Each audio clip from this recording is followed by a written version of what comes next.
Sa likod ng matataas na pader at bantay saradong mga gate ng BF International sa Las Piñas, nakatago ang mga kwento ng yaman, impluwensya at kapangyarihan. Dito, nakatara ang ilan sa mga pinakamayayaman at pinakamakapangyarihang pamilya sa bansa. Pero noong isang umaga ng Abril taong 2002, gumuho ang katahimikan sa pamilya De Leon nang mapabalita ang masaklap na sinapit ng private nurse ng kanilang padre de familia. Ang itinuturo kasing salarin ay walang iba kundi ang kilalang negosyante at socialite na naging sentro ng investigasyon. Sa gitna ng lahat ng ito ay isang kwento ng tiwala at pagkakaibigan na sa huli ay mauuwi sa kamatayan at hukuman. Ito ang kaso ni Marybeth Lopez de Leon at ang pagpatay kay Belma Abella. Isang kasong yumanig hindi lamang sa mundo ng mayayaman, kundi pati sa mga ordinaryong Pilipino na nakamasid mula sa labas ng kanilang mansyon.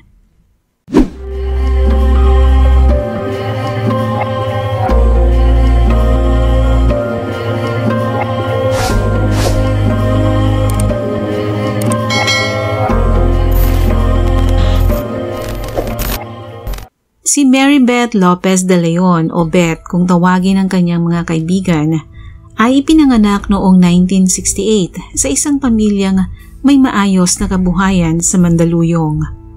Ang kanyang ama ay isang retiradong opisyal sa gobyerno na naging negosyante, habang ang kanyang ina ay may-ari ng isang maliit ngunit kumikitang salon. Lumaki si Marybeth sa maginhawang pamumuhay. Hindi marangya subalit malayo sa hirap tulad ng dinadanas ng karamihan. Bata pa lamang ay kilala na si Marybeth bilang palaban at ambisyosa. Mahilig siyang sumali sa mga beauty pageant sa eskwelahan at sa kanilang barangay.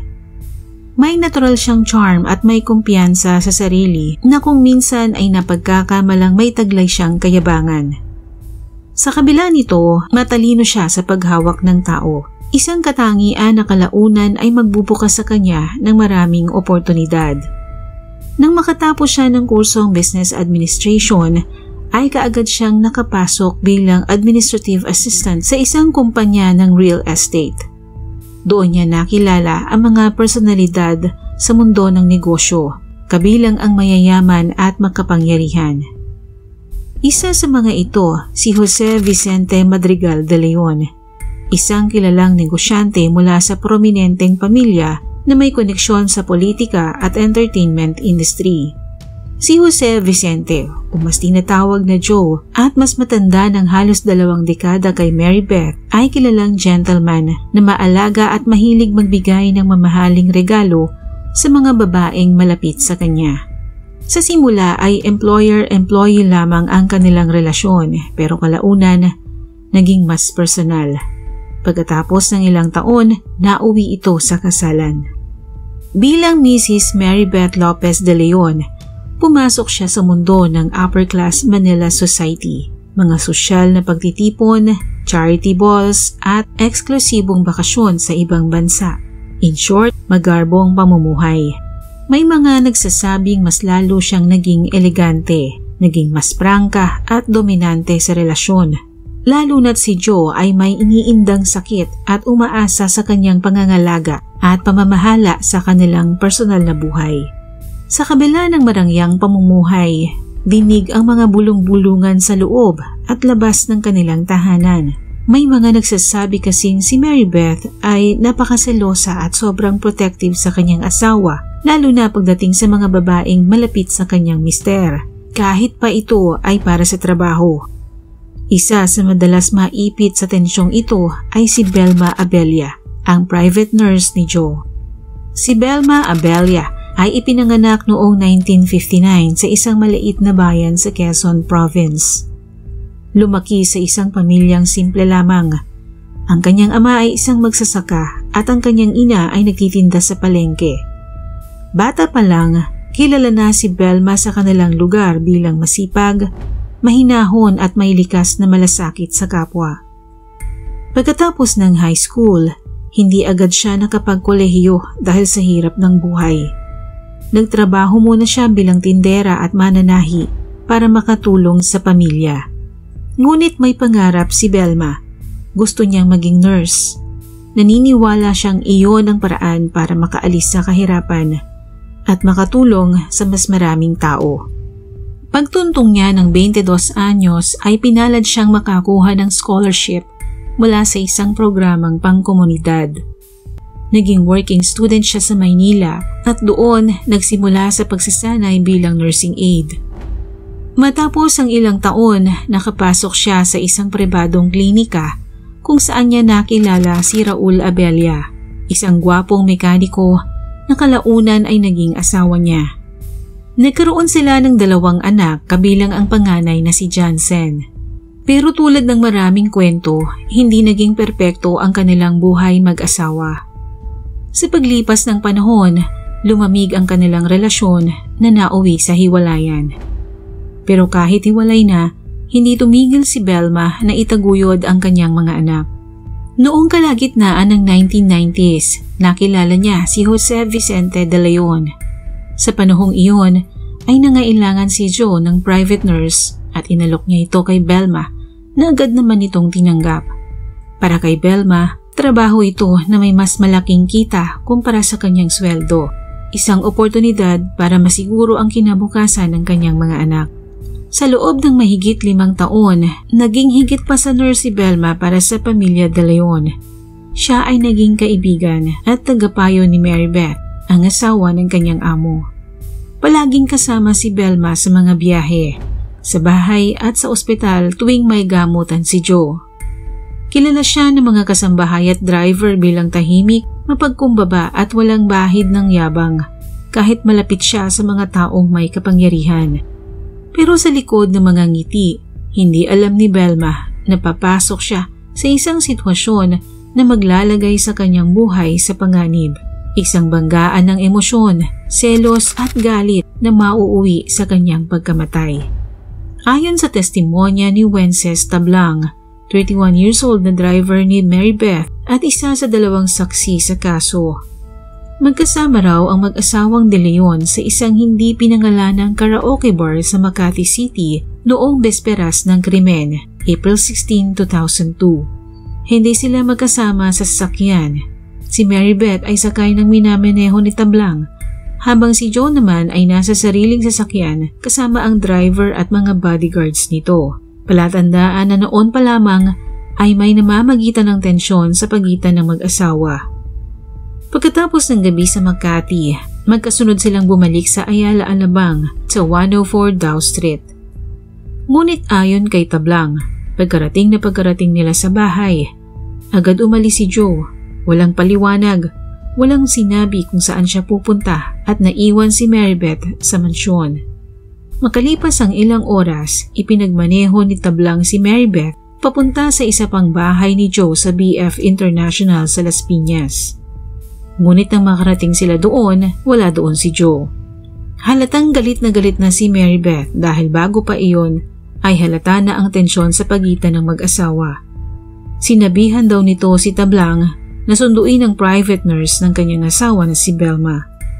Sa madaling salita ay sinundo nila si Belma sa kanyang tahanan at sumakay ito sa BMW ni Mary Beth. Huminto sila sa kanto ng Elizalde at Tropical Streets sa BF International. Dito, sinabihan ni Mary Beth si Tablang na bumaba muna siya ng sasakyan para mag-usap silang dalawa ni Belma ng pribado.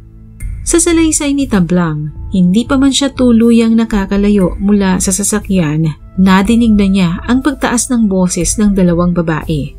Mainit ang pagtatalo ng 2 sa loob ng sasakyan. Ilang sandali pa, isang putok ng baril ang umalingaw-ngaw sa tahimik na paligid. Lumabas ng kotse si Mary Beth. Hawak ang isang Glock 9mm pistol, ang sinasabing murder weapon. Sa loob ng sasakyan, si Belma ay natagpuan ni Tablang na nakasubsob sa backseat at siya'y duguan. Sinubukan ni Tablang na agawin ng baril mula kay Mary Beth at nagtagumpay naman siyang makuha ito. Pero dito raw sinabi ni Mary Beth ang mga salitang, "Mamili ka, tutulungan mo siya o ihahatid mo ako palayo." Ngunit dala ng konsensya, pinili ni Tablang na tulungan si Belma. Kinuha niya ito sa loob ng sasakyan at saka isinakay ng tricycle, saka nagtungo sa pinakamalapit na klinika. Pero doon ay sinabihan siyang dalhin sa Las Piñas District Hospital ang biktima upang mas malapatan ng tamang lunas dahil malala ang tama nito. Subalit sa kasamaang palad, doon na sa Las Piñas District Hospital na ito tuluyang binawian ng buhay. Sa pag-usad ng investigasyon, napag-alaman ng mga pulis ang maaaring motibo kung bakit napatay si Belma. Matagal na palang naghihinala si Marybeth na may extramarital affair ang kanyang asawa sa isang guest relations officer, ngunit hindi niya ito makumpirma. Si Belma ang alam ni Marybeth ang nakakaalam na may itinatago sa kanya ang asawang si Joe. Nang umalis si Joe sa bahay nila sa Ayala, Alabang sa Muntinlupa, iniisip ni Marybeth na pupunta ito sa kanyang kalaguyo at ito sana ang nais niyang tuklasin. Kaya niya gustong pigain si Belma dahil sigurado siyang may nalalaman ito na hindi sinasabi sa kanya. Pero tumanggi si Belma na magbigay ng impormasyon, kaya sa galit ay nabaril niya ito. Ayon pa kay Tablang, sa tingin niya ay hindi sinasadya ni Marybeth na barilin si Belma. Nangyari lamang ito dahil sa labis na galit nito nang hindi niya mapiga si Belma na magsalita kung may nalalaman siya tungkol sa kabit ng kanyang asawa. Subalit may isa pang witness na iba naman ang sinasabi. Si Conrado Erasca, security guard sa BF International, at sinabi nitong may 3 tao siyang nakita sa loob ng puting BMW habang tila nagtatalo ang mga taong nasa loob nito. Samantala, sinamahan si Marybeth ng 2 nitong abogado sa Las Piñas Prosecutor's Office at sinabing hindi siya ang pumatay kay Belma. Hindi raw niya magagawang patayin si Belma dahil kaibigan ang turing niya dito. Pinabulaanan din niya ang testimonya ng kanyang driver at sinabing puro circumstantial evidence lamang ang lahat laban sa kanya at kaya daw niya itong patunayan sa korte. Sumailalim siya sa preliminary investigation at nagsumite ng counter affidavit para sa kasong isinampa ng mag-amang Abella na sina Jansen at Raul. Pinansin ng prosecution ang pagkakaiba sa salaysay ng 2 witness dahil maaaring makaapekto ito sa kredibilidad ng testimonya. Ngunit ginamit din ng depensa ang inconsistencies na ito para ipakita na walang malinaw at iisang bersyon ang pangyayari, kaya hindi tiyak kung sinadya o aksidente nga ang pamamaril. Sa kasamaang palad, wala nang update sa kasong ito kung naabswelto ang akusado o naareglo ang kaso. May larawan sa internet kung saan makikitang magkasama ang mag-asawang Joe at Marybeth noong taong 2014 kung saan nagdiwang ng kaarawan si Joe. Kaya't sa aking pagkakaunawa, 2 bagay lamang ang naging malinaw sa kasong ito. Naabswelto siya sa kaso o tahimik na inayos ang kaso at hindi na ito isinapubliko. Kung nais mo ng mga ganitong kwento, maaari kang mag-like, mag-share at mag-subscribe sa aking channel. Maraming salamat po sa panunood at hanggang sa muli.